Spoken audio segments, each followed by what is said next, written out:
Oh, you spent millions of dollars building a film studio? Well, we built ours in an antique shop. From scrap! For real though, 6 months working harder than a dog trying to smell a carpet stain, and here we are. My brother Stace and I turned our father's old antique shop into a studio for both of our YouTube channels, and we did it on a shoestring budget. We're probably at less than $1,000 all in. We also recycled a lot of wood. Ladies? That's right. And while Dan has essentially puked all of his possessions over 90% of this place, that will soon change as we get more organized, I hope. God. I'm telling you, Dan, Landbox can't handle it. Nothing is open. All right, so we're just gonna quickly pause for a moment because the computer we're using to display the logo is making a ton of noise, even though no apps are open, and we have a analog fix for this.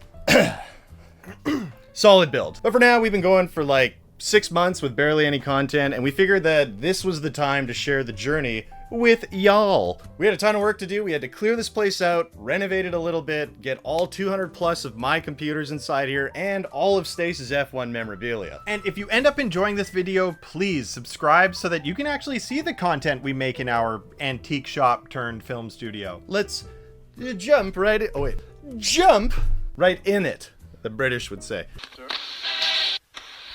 What up, gang? It's Canadian Computer Collector here. I am at Mike's General Store, which is my father's antique shop. Bright and early, so we're gonna get to work on what we've been doing for the last couple of weeks and even months, which is prepping the new studio space. So come on down. Let's go say hi to my pop. Hello, Daddy-O. Putting dishes away.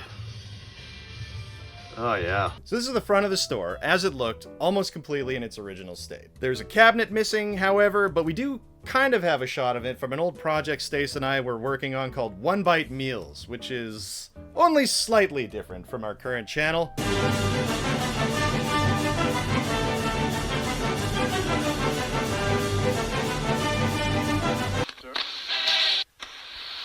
Now that you've seen us plaster ourselves in food, which took hours to clean up, let's talk about the antique shop, which took us months to clean out. The inventory alone was a Herculean task. It needed to be sorted, some sent to auction, the garbage thrown out, and our dad kept the rest for his personal collection. And actually the process was pretty fun. We found a lot of super cool stuff while doing it. So what do you got in the drawer there, Dan? A bunch of random loose belt buckles and pins. Exciting. And I'm emptying out the cabinets, the display cases.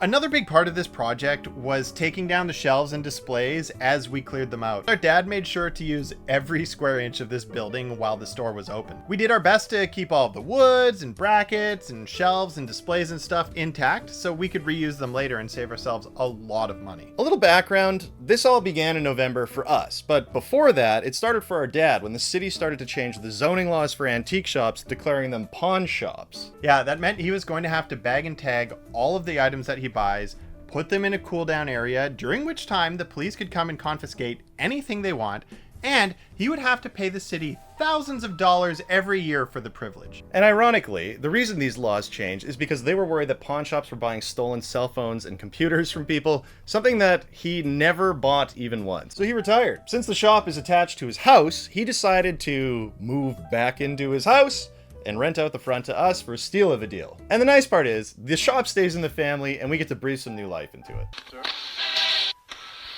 Also in this time, my girlfriend and I ended up adopting a kitten, of which we named Millhouse. Unfortunately, right after we adopted him, Millhouse ran into some eye issues, which we were assured were regular for kittens from our veterinarian, but we're happy to say he's doing well now. This cat is really into Fortnite. And June, during this whole thing, remained thriving. Okay, so the order of the day is we are removing that shelf in front of the window. As you can see, my father in there right now. And we are going to spray some stuff over top of it and then close it in so that we can put a piece of drywall over it and the logo eventually. But fear not, there will still be natural light. You need the natural light. With the front wall cleaned out, our next job was to fog the windows, like Snoop Dogg. Then to board them up, like a place you might go to fog some more windows. We did this because we wanted to put some drywall over the area and we still needed to keep the place secure. So to accomplish this, we put together a small frame and then put some plywood on it. Then we painted the plywood with black primer. Primer side facing out, and shabang shaboom huzzah, bibbidi bop, I can't see it anymore. Hey! Alright, so we have put 2 coats of paint on these boards. They're almost dry. We got 2 of them inside so they dry a little bit quicker. Let's see how they fit. Now, our dad is no slouch. He's actually more like a shark, or something a little friendlier than a shark, like a seal who's really good at poker and hosts a weekly game. So once we had the window covered, we rolled out a small carpet so that we could use the place while it was under construction, kind of like a break room for the Saturday night poker game. Now, one thing I was really determined to hang on to was our dad's original front desk. This thing is super cool and huge. It weighs about 4 Newmans. Excellent. Excellent. So my pop and I spent some time scrubbing it down with oils to bring back its original sheen.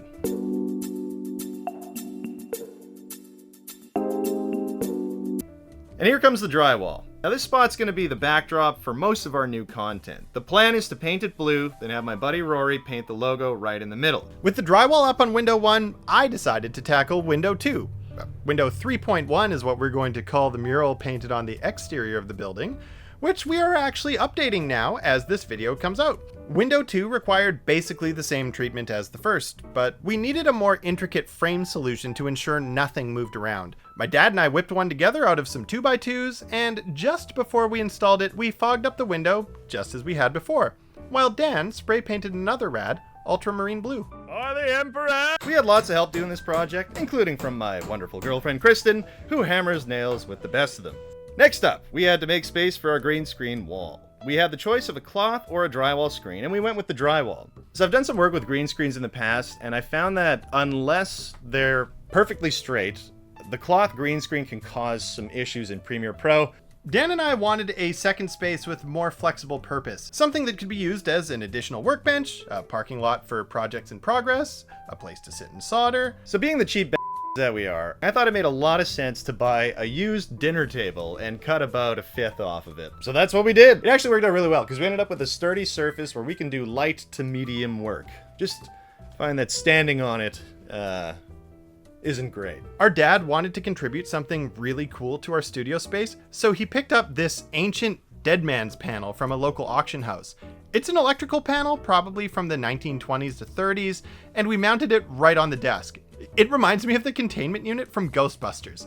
And we'll come back to that panel in a moment, but another feature of this cool old building is the plank floor. While it may not be millennial vinyl click flooring, it has a certain rustic charm. So we decided to patch up any of the boards that needed it, and then I sanded down some of the old carpet glue that held the carpet in place back behind the desk when the shop was open, when our father was doing antiques. And major props to our dad, who not only busted his ass helping us tear down the shop and get it ready to move in, but who would also paint the floor piece by piece after Dan and I went home every night. My dad and I ended up buying a small collection of computers and audio equipment right in the middle of all of this. So we ended up really needing some shelves in time for when the guy was going to come drop the stuff off. He's a guy from Toronto. He really needed to get rid of this stuff before he went back home. So we made a deal. He dropped it off, and there's some really cool stuff in there. We got a whole bunch of old Macs, an Amiga 2000, and an IBM PS2. As we got closer to our final goal, it was time to build some shelving of our own. Dan put together a small cabinet to put up above the new multi-use workbench. With some help from our dad's friends, he managed to piece together a nice shape using some scrap melamine boards.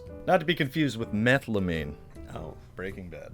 My name is Skylar White-Yo. But before I mounted the shelves on the wall, I wanted to take another look at that electrical panel just to make sure I knew how much space it would take up. I decided to use a cutting wheel to remove half of the rear base so that we'd have a little more room against the wall, and we're actually going to keep that other scrap piece for a cool shelf down the road. Once that was done, we could get those shelves up and then frame the electrical panel in and make it nice and snug. And have a look at this place now. Can you remember what it looked like in the beginning? And can you believe almost all of the building supplies are reused from when we were taking the place apart?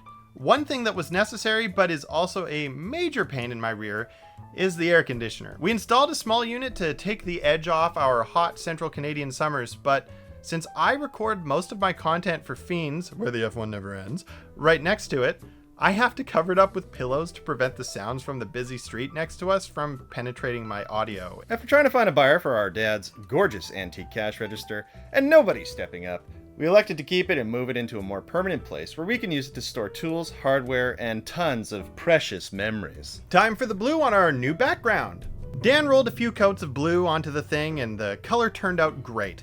Soon it will have our logo painted into the center. And on the topic of paint, since we also built the base for that dining room table desk from scrap, I picked up a $3 quart of Home Depot reject paint.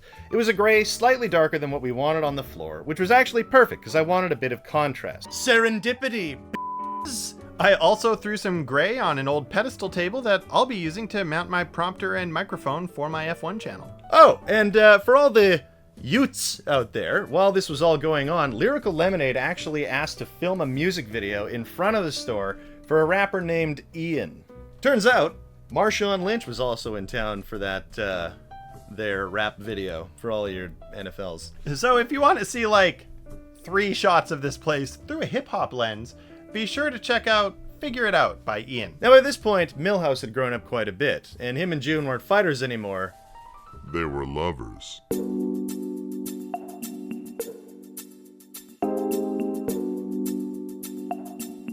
Just kidding, June still isn't a huge fan, but they are good friends. Also at this time, my girlfriend and I started looking for a house, and thank God we drove past this one at night. Alright, we're on Rossmere Crescent. Let's see what's in the backyard. It's a domo. I don't want to live here. Well, with all the progress we'd made, it was time to start clearing out our old studio, aka Dan's former apartment we had used for the last year as a studio for both our channels. Don't tell the government. Seriously though, imagine moving 200 plus computers and something like 20 or 30 boxes of random stuff. I can't even keep track anymore because after moving everything, I feel like I only see things in a blur now. Regardless, with the metal shelves down and moved over to the new space, it was time to start populating it. So my pop and I threw 4 of the large ones together, and the rest went to the basement to await its evac so that we could start our actual storage area. Yeah, our dad's basement was basically his poker room and living room, so it was pretty wild. Eventually, all this was moved upstairs. And now it's back to packing.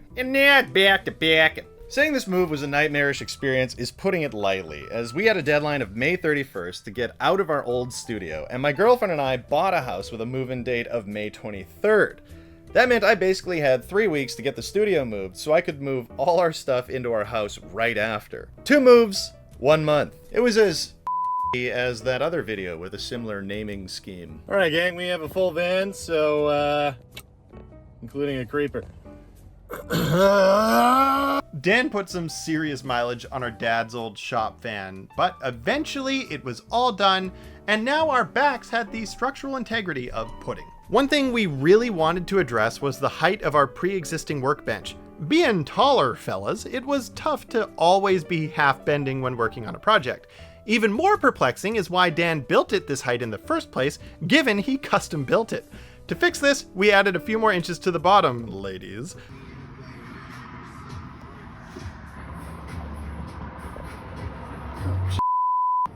So we're about to seal up this portion of the wall, and something people always enjoy in construction projects is finding old knickknacks from way back in the day. So what we've put in here is a can of Coke Zero, some Batman party cups, some pandemic masks, Tim Hortons cup, and we've got a tin. And what's inside the tin? Well, I guess you'll have to buy the building 50 years from now and find out. And when my back started to feel slightly better, I helped our pop put up a wall between our space and his future poker room. This wall needed to accommodate a mini fridge and a tall speaker, as well as his old handmade stained glass business sign. We covered it in cedar, like the rest of the joint, and then moved on to shelf building. There we go, that works out really good. And I'll just give me a thumbs up. We knew we needed a custom solution to our shelving because we have a ton of software, cables, and accessories that need an organized approach we didn't think we would find in IKEA for less than $1,000. So finally, with all the loads of stuff in, our shelves up, and us finally being able to take a deep breath, we were now standing waist deep in my own e-waste dump. Not to be confused with an e-waste number 2. We both put in a ton of time just trying to make it easier to move around, but the real organization will come in a future video when we condense all of the crazy. This is a witch from a local haunted house. Since we do live streaming and plan to do a whole lot more in the future, we needed to find a way to mount a TV to the ceiling so we could see what was happening. The finished product is medium jank, but it gets the job done. Kind of like the city we live in. And my buddy Gabe came over to help us install some sound treatment, which was awesome. Shout out to Gabe. And guess what? Right by the end of the renovation, another little kitty fell into our lives. This is baby Bart, and he was found outside the rural school my girlfriend used to teach at. He was starving and cold, and the vet said he only had like 1 or 2 days left to live unless he was helped. When we got him home, you could feel all his bones through that long hair, so we fed him and loved him and took care of him, and now he is a happy little nutcase who keeps us very busy. Milhouse also likes him. Or does he like Milhouse? It could be both. So that brings us to now. Huzzah! That's right, you could say we're basically finished. The structural work has been done, we've painted, we've covered everything in cedar. I got slivers from both metal and wood. But we still very much need to set up our long-term storage in the basement, get a ton of stuff put away, and just generally clean this place up. However, at the moment, we can officially say this place is ready to roll. We are super excited to get back into the swing of regular content releases. We've got a lot of wild, wacky, and crazy Whackety schmackety doo. videos planned for you, and we hope that you will join us to watch them in your home or your bed. Just like our wonderful patrons who have stayed with us for the last 6 months while the content slowed down, and now you know why. So let's give them a big shout out. We got a shout out for Brandon at the Orchard, And then Ouri Naaman, or name it, David Starbuck, AJ9805. Dana Does Stuff. Steph Jo also does. We're talking about Branchus Creations, But not without talking about Evan Grill. Larry Collins, And then Justin Morgan. great YouTuber just like Ron's computer videos, and Sshrek or Sshrek, rhyming with Dave's Vintage Apple Tech, Trina's Technobabble, Garth Beagle, and my man Mac84. and finally, the original badass, the OG patron, who's been with us since December 2021. It's my man, Ethan Palamaro. Ethan, you are cut from a different type of cloth, my friend. And if you enjoyed watching us build this place, come watch us clean it in the next video.